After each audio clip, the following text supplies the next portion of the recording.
Hello everyone, welcome to our channel. जैसा कि आप लोग जानते हो, हम लोग आरआरबी एनटीपीसी सीबीटी 2 एग्ज़ाम के लिए मैथ्स स्पेशल बैच को पढ़ रहे हैं। ये हमारा आज का क्लास नंबर 10th है। यदि इससे पहले के 9 क्लासेस को अब तक आप लोगों ने नहीं देखा है तो आप लोग हमारे चैनल के प्लेलिस्ट सेक्शन में जाना। वहाँ पर आपको मैथ्स स्पेशल के नाम से प्लेलिस्ट मिलेगा, एनटीपीसी सीबीटी 2 के नाम से।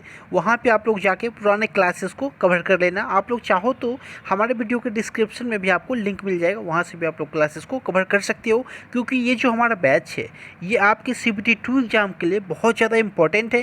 क्योंकि मैं आपको इस बैच में वैसे प्रश्न को कराता हूँ जो कि आपका सीबीटी 1 के एग्ज़ाम में पूछा हुआ प्रश्न है, और उसकी आने की जो संभावना है सीबीटी 2 एग्ज़ाम में वो बहुत ही ज़्यादा है। इसलिए मैं आपको ये जो बैच है इसमें इन प्रश्नों को पहले करा रहा हूँ। फिर चलिए आज की क्लास की शुरुआत करते हैं। ये जो प्रश्न है ये मैंने आपसे कल के क्लास में डिस्कस किया था, लेकिन वहाँ पे शायद मैंने वीडियो में जो 90 डिग्री का जो वैल्यू है वो इन्फिनिटिव ना बता के 1 बता दिया हो, तो वहाँ पे स्टूडेंट का जो कन्फ्यूज़न है वो बरकरार था। उन लोगों का कमेंट आया, तो उस पर मैं आज ये जो प्रश्न है वापस दोबारा से यहाँ पे आपको करा रहा हूँ। एक अनोखा जो तरीका है वो मैं आपको यहाँ पे डिस्कस कर दे रहा हूँ आपसे। देखो, प्रश्न कोई भी हो आपका कॉन्सेप्ट क्लियर होना चाहिए। अब यहाँ पर आपसे कह रहा है यदि 1 + 10a into 1 + 10b equals to 2 के बराबर है तो 10a + b का मान क्या होगा। अब यहाँ पे इसे सॉल्व करने का आपके पास दो तरीका है। फर्स्ट मेथड क्या है, वो आप दोनों को मल्टीप्लाई करो, 10a + b फॉर्मूला से यहाँ से सॉल्व कर लो। लेकिन वो जो प्रोसेस है वो लेंदी प्रोसेस है। हमें प्रश्न को सॉल्व करना है, आंसर लेके आना, यहाँ पे कोई नोट नहीं बनाना है। इसलिए ये तरीका मैं यहाँ पे गलत मानूंगा। और दूसरा तरीका जो है आपका प्रश्न को सॉल्व करने का वो वैल्यू पुटिंग का है। वैल्यू पुटिंग में भी दो टाइप का वैल्यू पुटिंग है। एक तो आप डायरेक्ट प्रश्न को देख के करते हो, और दूसरा जो है वो डिटेल जानने के बाद करते हो। तो आपका जब कॉन्सेप्ट क्लियर है तो वैल्यू पुटिंग का जो ये मेथड है ये बहुत ही कारगर साबित होगा। फिर चलिए मैं आपको इस प्रश्न को सॉल्व करके बता दे रहा हूँ। यहाँ पे आप लोग देखोगे प्रश्न को, आपसे कह रहा है यदि 1 + 10a into 1 + 10b equals to 2 के बराबर है तो 10a + b का मान क्या होगा। यहाँ पे मेरा एक ही मोटिव है, ये जो आपका इक्वेशन है ना, आपको होगी इक्वेशन कितना है तो आपको होगी 1 इक्वेशन है। और यहाँ पे वेरिएबल कितना है तो आपको वेरिएबल आपका 2 है। कौन कौन सा, एक आपका 10a है, दूसरा 10b है। अब मेरा एक ही मोटिव है कि दोनों जो इक्वेशन है इस इक्वेशन को सॉल्व करके हमें 2 के बराबर लाना है। दोनों जो आपको डाटा गिवन है इसे आप लोग मल्टीप्लाई करके 1 के बराबर लेके आओ। तो हम लोग क्या करेंगे, देखो जहाँ भी एक इक्वेशन हो, मैं आपसे ऑलरेडी डिस्कस कर चुका हूँ, लेकिन एक बार फिर से मैं आपको बता दे रहा हूँ। जो भी लोग नए हो आज के इस वीडियो में उनके लिए इंपॉर्टेंट कॉन्सेप्ट है, आप लोग नोट कर लो। जब भी आपके पास इक्वेशन 1 रहे और वेरिएबल 2 रहे तो आप लोग एक वेरिएबल को 0 कर दो तो दूसरा वेरिएबल निकालना आसान होता है, बहुत आसानी से आप लोग निकाल पाओगे। तो यहाँ पे हमने 10a और 10b में से एक को 0 किया, तो हमने यहाँ पे 10a को 0 के बराबर कर दिया। तो आप लोग देखोगे यदि 10a बराबर 0 के बराबर हमने किया तो कोण ए का मान क्या होगा, तो आप लोग को कोण ए जो है वो 0 डिग्री के बराबर होगा, क्योंकि 10 0 का मान 0 के बराबर होता है। तो यहाँ से हमने देखा आपका जो इक्वेशन निकल के आया वो क्या आया, 1 + 10a। तो 10a का मान कितना है तो 0, तो 0 इंटू 1 प्लस यहाँ बोलोगे आप 10b इक्वल्स टू 2। अब देखो यहाँ पे इसे जब सॉल्व करोगे 1 + 0 इक्वल्स टू 1, और 1 को आप किसी नंबर से मल्टीप्लाई करोगे तो वही नंबर आएगा, यानी कि इसका कोई वैल्यू नहीं रह गया। तो हमारे पास अब ये इक्वेशन बच गया। अब इसे हमें 2 के बराबर लाना है, तो अब क्या कहोगे 1 प्लस यहाँ पे 10b का ऐसा कौन सा वैल्यू पुट करो ताकि ये जो 10b का जो मान है वो 1 के बराबर हो जाए। तो आप लोग कहोगे 10 45 का मान 1 के बराबर होता है। तो यहाँ पे हमने कोण बी को 45 डिग्री के इक्वल पुट कर दिया। तो यहाँ से देखोगे 1 + 1 यानी कि 2 हो गया आपका, 2 × 1 2 इस इक्वेशन को सेटिस्फाई कर पा रहा है। ये जो हमारा कोण ए का वैल्यू है और कोण बी का वैल्यू है, दोनों इक्वेशंस को सेटिस्फाई कर रहा है। तो यहाँ से हमने देखा जो कोण ए का जो वैल्यू है आपका वो कितने के बराबर है, तो आप लोग कहोगे हमने 0 डिग्री के बराबर पुट किया था जो कि इस इक्वेशन को सेटिस्फाई कर रहा था। और कोण बी का जो मान है वो कितने के बराबर हमने पुट किया, तो आप लोग कहोगे 45 के बराबर आपने पुट किया। तो यहाँ पे हमसे पूछ रहा है 10a + b, तो आप इसे जब सॉल्व करने जाओगे तो क्या हो जाएगा आपका 10 इंटू ए क्या है आपका, तो कहोगे 0 डिग्री, तो 0 प्लस b कितना है आप कहोगे 45 डिग्री, 45 हमने पुट किया, तो यहाँ हो गया आपका 10 45 डिग्री। और 10 45 का मान क्या होता है, 1 के बराबर होता है, यानी कि आपका आंसर 1 निकल के आया। आप लोग ऑप्शन जब चेक करोगे तो फर्स्ट ऑप्शन ही आपका 1 है, इस प्रश्न का सही आंसर है ये। तो आशा करता हूँ ये प्रश्न आप लोग समझ पाए होंगे और आपका कॉन्सेप्ट क्लियर हो चुका होगा। जब भी आपसे इस टाइप का प्रश्न आगे एग्जाम में पूछा जाएगा आप लोग विद इन सेकेंड सॉल्व कर दोगे। चलिए चलते हैं क्वेश्चन नंबर 2 पे हम लोग। क्वेश्चन नंबर 2 आपके सामने ये जो प्रश्न है आपसे कह रहा है दिए गए समीकरण में x का संभावित मान ज्ञात कीजिए, यानी कि ये जो इक्वेशन है इसे सॉल्व करके आपको x का वैल्यू निकालना है। तो देखो हम लोग इसे विद इन सेकेंड कैसे करेंगे। आपके पास इसे सॉल्व करने का 2 मेथड है। अब 2 मेथड कौन सा, एक फर्स्ट मेथड है आप स्क्वायरिंग बोथ साइड कर दो। स्क्वायरिंग बोथ साइड करोगे तो आपका वैल्यू जो निकल के आएगा x अपॉन 1 अपॉन एक्स यहाँ से आएगा, 1 माइनस एक्स अपॉन एक्स यहाँ से आएगा, यानी कि a square plus b square plus 2ab करोगे, 2 इंटू ए बी क्या होगा, दोनों को जब मल्टीप्लाई करोगे तो यहाँ से 1 माइनस एक्स यहाँ से एक्स और एक्स कट जाएगा आपका, यानी कि ओनली 2 बच जाएगा। और 2 को यहाँ जब इक्वल्स के इस पार लाओगे तो यहाँ माइनस कर दोगे, ऐसे करके सॉल्व कर सकते हो। लेकिन यदि आप मुझसे पढ़ रहे हो तो मैं आपको अलग और अनोखा तरीका बताऊंगा जो कि आपको मार्केट से अलग करे। तो देखो वो कौन सा प्रश्न है, आइए सीखते हैं हम लोग। इसमें जो हम लोग यूज़ करेंगे वो स्मार्ट अप्रोच का यूज़ करेंगे। आपके सामने जो एक क्वेश्चन गिवन है इससे आपको एक्स का मान पूछ रहा है, ये CBT 1 के एग्जाम में पूछा हुआ सवाल है। तो देखो आपके सामने जब भी यहाँ पे आप हमेशा ये कॉन्सेप्ट याद रखना, रूट के अंदर एक्स हो तो एक्स हमेशा एक परफेक्ट स्क्वायर होगा। अब जब परफेक्ट स्क्वायर होगा तो आपके लिए आसान होगा ऑप्शन के थ्रू परफेक्ट स्क्वायर को चूज़ करना। तो हम लोगों ने यहाँ से देखा कि x का ऐसा कौन सा वैल्यू है जो परफेक्ट स्क्वायर है, तो यहाँ पे फर्स्ट ऑप्शन 12/25 13/25, इन दोनों में आप लोग जब चेक करोगे तो परफेक्ट स्क्वायर आपका 12 है क्या, आप कहोगे नहीं, 13 है क्या, आप कहोगे नहीं, लेकिन 25 है ओनली, लेकिन ये आपका फ्रैक्शन में है, यानी कि दोनों जो डाटा हो वो आपका परफेक्ट स्क्वायर हो, जबकि यहाँ पे ऐसा कोई बात है नहीं। तो आपका फर्स्ट ऑप्शन गलत हो गया। दूसरा ऑप्शन आप लोग चेक करोगे यहाँ पे 8/25 17/25, 8 और 17 परफेक्ट स्क्वायर है क्या, आप कहोगे नहीं है, तो ये ऑप्शन हमारा गलत हो गया। तीसरा आपके सामने जो ऑप्शन है 19/25 6/25, इसमें आप कहोगे 19 और 6 परफेक्ट स्क्वायर है क्या, आप कहोगे नहीं है।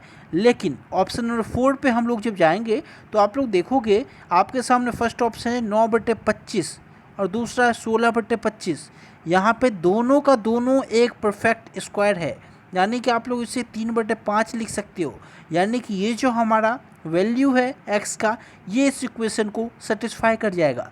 तो आप लोग पुट करके भी देख लेना, और जो भी मैं आपको यहाँ पे कॉन्सेप्ट दिया हूँ आप उस कॉन्सेप्ट का यूज़ करके भी डायरेक्ट यहाँ पे आंसर टिक कर सकते हो। ये होता है बेस्ट अप्रोच प्रश्न को सॉल्व करने का। हमेशा याद रखना रूट के अंदर जब भी x हो तो x एक परफेक्ट स्क्वायर होगा, वही आपका इस इक्वेशन को सॉल्व कर पाएगा, सेटिस्फाई कर पाएगा। तो यहाँ से हम लोगों ने देखा x का जो वैल्यू है वो x 9/25 या फिर 16/25 होगा, जो कि एक परफेक्ट स्क्वायर है। ओनली ऑप्शन 4 इस प्रश्न का सही आंसर है। चलिए चलते हैं क्वेश्चन नंबर 3 पे हम लोग। क्वेश्चन नंबर 3 आपके सामने ये जो प्रश्न है ये नंबर सिस्टम का पूछा हुआ प्रश्न है। देखो इसे विद इन सेकेंड हम लोग कैसे सॉल्व करेंगे। आपको देख के ये प्रश्न बहुत ह्यूज लग रहा होगा, लेकिन इसका सॉल्यूशन बहुत आसान है। आइए इसे सॉल्व करते हैं। आपके सामने जो सीरीज चल रहा है हम लोग क्या करेंगे, सबसे पहले सॉल्व करना शुरू करेंगे। यहाँ पे आप लोग जब एलसीएम लोगों को क्या होगा तो ये x ऊपर जाएगा, x+1 अपॉन x हो जाएगा। तो यहाँ पे हमने x+1 अपॉन x लिख दिया, ब्रैकेट बंद कर दिया। उसके बाद सेकंड क्या है, यहाँ पे जब एलसीएम लोगे तो x+2 हो जाएगा आपका, x+2 अपॉन x+1, ब्रैकेट बंद कर दो। नेक्स्ट क्या होगा, यहाँ पे x+2 ऊपर जाएगा +1, x+3 हो जाएगा अपॉन x+2 हो जाएगा। नेक्स्ट जो आपका टर्म है वो क्या है, x+4 हो जाएगा अपॉन x+3। इसका आपको मान बताना था। तो देखो आप लोग जब ध्यान से देखोगे तो x+1 आपका कट गया, x+2 कट गया, x+3 कट गया, यानी कि क्या शेष रह गया, तो आप लोग कहोगे एक तो ये आपका शेष रह गया x+4, तो आप लोग कहोगे x+4 अपॉन दूसरा कौन सा रह गया, तो ये नीचे का x रह गया, यानी कि x। तो आपको जो आंसर बना x+4 अपॉन x इसका सही जवाब है। ऑप्शन नंबर 2 इस प्रश्न का right answer. Next question number 4 आपसे पूछा गया था। टाइम स्पीड एंड डिस्टेंस का ये प्रश्न है। आपसे कह रहा है 3 ट्रेनों की चालों का अनुपात 2:3:5 है। इन रेलगाड़ियों द्वारा समान दूरी तय करने में लगने वाले समय का अनुपात ज्ञात कीजिए। बहुत बेसिक सा प्रश्न है। देखो, बेसिक नॉलेज जांच करने के लिए आपसे प्रश्न पूछा गया था, तो हम लोग इसे विदिन सेकेंड आइए देखते हैं कैसे करेंगे। उससे पहले आप लोग 2 कॉन्सेप्ट याद रखना। वो कॉन्सेप्ट क्या है? फर्स्ट, आपका डिस्टेंस और स्पीड एक दूसरे के प्रोपोर्शनल होते हैं, यानी कि यदि आपका स्पीड बढ़ेगा तो आपका डिस्टेंस भी बढ़ेगा, जबकि स्पीड और यहाँ पे टाइम इन्वर्स होते हैं एक दूसरे के। यानी कि यदि स्पीड बढ़ेगा तो टाइम कम होगा, यदि टाइम ज़्यादा लगेगा तो स्पीड कम होगा। तो ये 2 कॉन्सेप्ट आप लोग याद रखना। देखो, आप कितना आसान लगने लगा प्रश्न आपको। आपसे यहाँ पे पूछा जा रहा है कि आपका टाइम क्या होगा यदि स्पीड गिवन है। तो चाल क्या है? तो आप लोग को स्पीड है हमारा 2:3:5। तो टाइम क्या होगा? हम लोग कॉन्सेप्ट पढ़ चुके हैं। स्पीड और टाइम एक दूसरे के अपोजिट होते हैं, यानी कि इन्वर्स होते हैं। तो आप लोग कहोगे इन्वर्स, यानी कि 1/2, 1/3, 1/5 हो जाएगा आपका इन्वर्स। तो ये इस प्रश्न का सही जवाब था। आप लोग ऐसे विदिन सेकेंड सॉल्व कर सकते हो इस कॉन्सेप्ट को याद रख के। यदि आप लोग बेसिक से करना चाहो तो वो भी करो आसानी से। जब आपका टाइम स्पीड यहाँ पे मान लो डिस्टेंस इक्वल है तो आसानी से यहाँ पे टाइम निकाल दोगे जब चाल गिवन है, चाल निकाल दोगे जब टाइम गिवन है। ये तरीका होता है, लेकिन बेस्ट अप्रोच यही है आपका। स्पीड और टाइम इन्वर्स होते हैं, इसलिए आपका यदि स्पीड गिवन है तो इन्वर्स यानी कि 1/2, 1/3, 1/5 हो जाएगा। ऑप्शन नंबर 1 इस प्रश्न का सही जवाब था। चलिए चलते हैं क्वेश्चन नंबर 5 पे हम लोग। क्वेश्चन नंबर 5 आपके सामने। ये जो प्रश्न है बेहद आसान प्रश्न होते हैं। ये वैसे प्रश्न होते हैं जो कि बोनस होते हैं। आप इसमें टाइम अपना सेव करके हार्ड क्वेश्चन में लगा सकते हो, जो कि अभी देखो, अभी के टाइम में आपसे एसएससी के पेपर की बात करूं या फिर रेलवे के पेपर की बात करूं तो उसमें हार्ड सवाल नहीं पूछे जा रहे, बेहद आसान सवाल होते हैं। लेकिन रीजनिंग में क्या होता है, 1-2 सीरीज का प्रश्न, और मैथ्स में 1 या 2 प्रश्न वैसे होते हैं जो कि टाइम कंज्यूमिंग होते हैं। तो उन प्रश्नों के लिए आपको टाइम यहाँ से सेव करके ले जाना होता है। तो देखो, इसी में आपको विदिन सेकेंड सॉल्व करके बता दे रहा हूँ। अतुलित एक पुरानी साइकिल 4,000 रुपये में खरीदता है। इसकी मरम्मत के लिए 400 खर्च करता है। यदि वह उस साइकिल को 5,000 में बेचता है तो उसका प्रॉफिट क्या होगा परसेंट में, ये आपको बताना है। 4,000 उसका सीपी था, 4,000 उसने साइकिल खरीदा। उसके बाद उसके मरम्मत में उसने कितना खर्च किया? 400 रुपया, यानी कि प्लस 400 और खर्च कर दिया। यानी कि उसे टोटल साइकिल कितने का पड़ा? तो आप लोग कहोगे 4,400 रुपये का पड़ रहा है उसे साइकिल। इसके बाद क्या किया उसने? 5,000 का बेच डाला। अब 5,000 का बेच डाला तो उसका 5,000 क्या है? आप कहोगे एसपी है, सेलिंग प्राइस है। तो आपसे कह रहा है उसका प्रॉफिट लॉस, मतलब प्रॉफिट कितना होगा परसेंट में आपको बताना है। तो देखो, प्रॉफिट परसेंट क्या होता है आपका? तो आप लोग कहोगे प्रॉफिट अपॉन सीपी इंटू 100। आप लोग हमेशा याद रखना, प्रॉफिट परसेंट या लॉस परसेंट, या जब भी आपको प्रॉफिट होता है या लॉस होता है तो हमेशा सीपी पे होता है, यानी कि क्रय मूल्य पे होता है। तो यहाँ से हमने यहाँ पे सॉल्व किया तो प्रॉफिट कितने का? आप लोग कहोगे 5,000 का बेचा और 4,400 का खरीदा था। 4,400 में खरीद के 5,000 का बेच दिया, यानी कि 600 रुपये का यहाँ से प्रॉफिट हो रहा है ना। अपॉन सीपी कितना है? तो आप लोग कहोगे सीपी 4,400 का उसे पड़ा था खरीद, इसलिए सीपी आपका 4,400 का हो गया। इंटू 100 हमने इस फॉर्मूला पे पुट किया। जब सॉल्व करोगे 2 जीरो से आपका 2 जीरो चला गया, यानी कि आप लोग जब सॉल्व करो क्या हो जाएगा? 300/22 हो जाएगा। यहाँ से 300 बटे नीचे 22। एक बार और यदि आप कट करोगे तो 150/11। आप इसे आप लोग जब सॉल्व करोगे, देखो 11 से एक बार में 11, 4 बच गया। 11 से 3 बार में 33, 7/11, यानी कि 13.7/11% इस प्रश्न का सही जवाब है। ऑप्शन नंबर 4 राइट आंसर है आपके सामने, आप लोग देख सकते हो। ये होता है बेस्ट अप्रोच प्रश्न को सॉल्व करने का। इसका जो राइट आंसर है 13.7/11% है। लाभ उसे हो रहा है उस साइकिल को खरीदने और बेचने पर।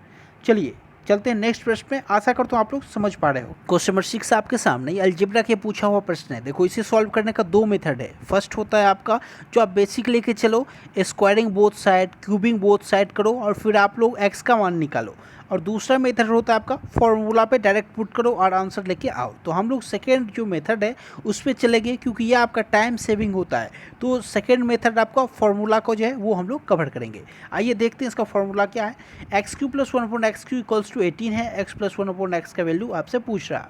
देखो, जब भी यहाँ पे x plus 1/x equals to आपको k गिवन होना, मान लो यहाँ पे k गिवन है, यहाँ पे x भी, यहाँ पे y भी हो सकता है, z भी हो सकता है, कोई भी नंबर गिवन हो, यहाँ पे 5 हो, 10 हो, 15 हो, यानी कि k मैंने एक कांस्टेंट वैल्यू माना है, तो यहाँ पे k मान लो आप लोग, उसमें आप लोग आसानी से समझ पाओगे।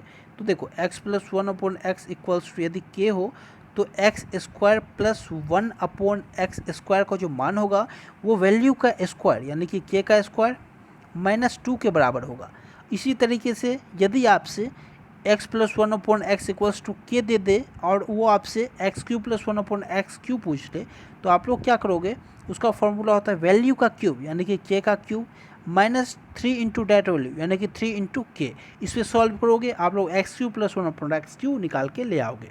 तो हम लोग इस फॉर्मूला का यूज़ करेंगे इस प्रश्न में। देखो आपसे कह रहा है जो x³ प्लस 1/x³ का वैल्यू 18 है, यानी कि ये जो वैल्यू है वो किसका बराबर है, तो आप लोग कहोगे k³ -3 इंटू के बराबर है, और ये कितना है तो 18 के बराबर, तो 18 हमने यहाँ पे पुट किया क्योंकि x प्लस 1/x हमें फाइंड करना है और ये k के बराबर हमने माना है। तो यदि k के बराबर है तो x³ प्लस 1/x³ का वैल्यू क्या होता है, आप लोग कहोगे k³ -3 इंटू के, हम लोग पढ़ चुके फार्मूला, वो आपका 18 के बराबर है, तो हमने 18 के इक्वल कर दिया। यहाँ से आप लोग जब सॉल्व करोगे तो आप k को क्या मानोगे, तो देखो k को आपको वो आपको मानना है जो कि उसके क्यूब के बिल्कुल पास ये नंबर आए, थोड़ा सा इसमें कम हो रहा है तो थोड़ा कम करके ये नंबर आ जाए।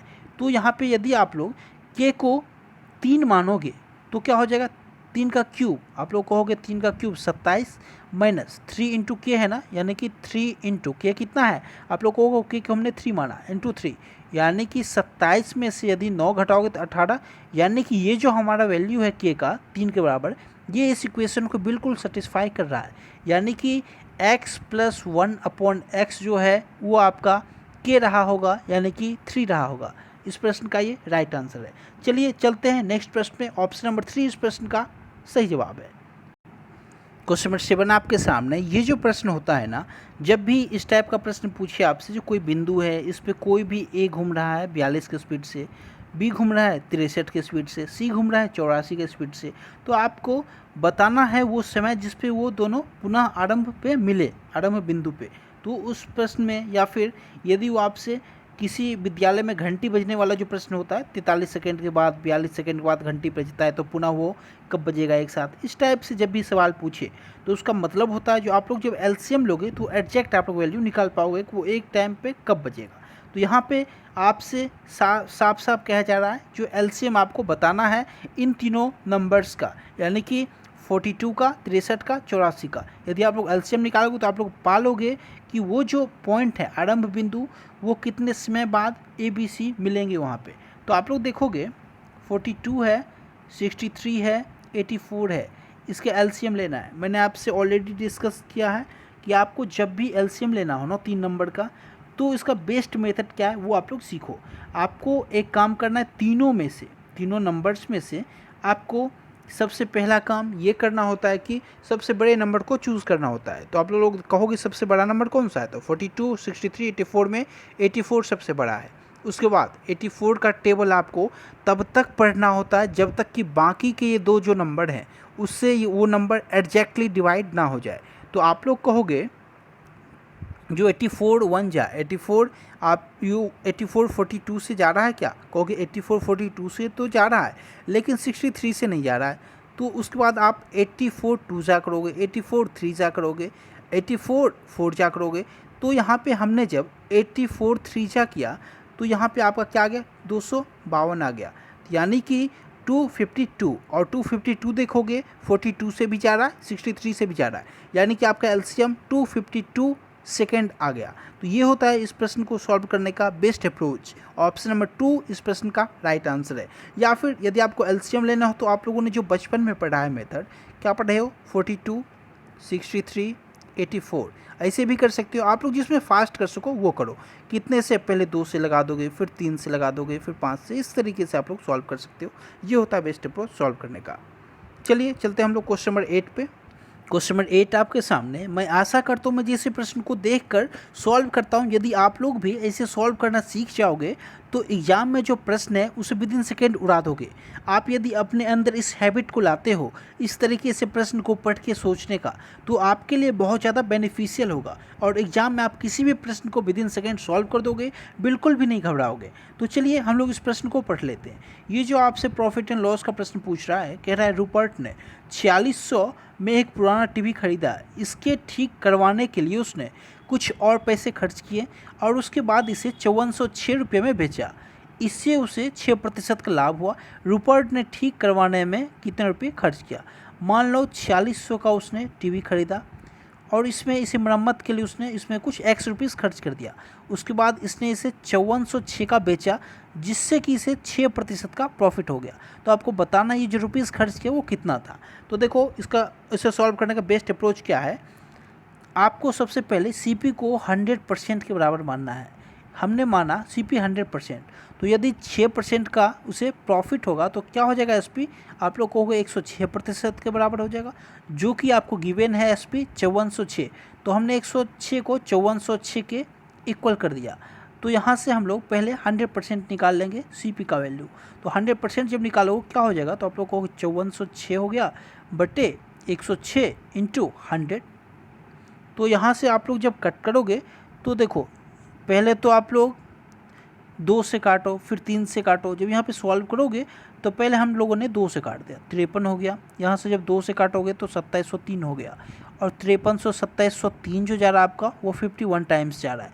यानी कि आपका जो 100% का वैल्यू आया वो 5100 के बराबर आया, 5100 के बराबर।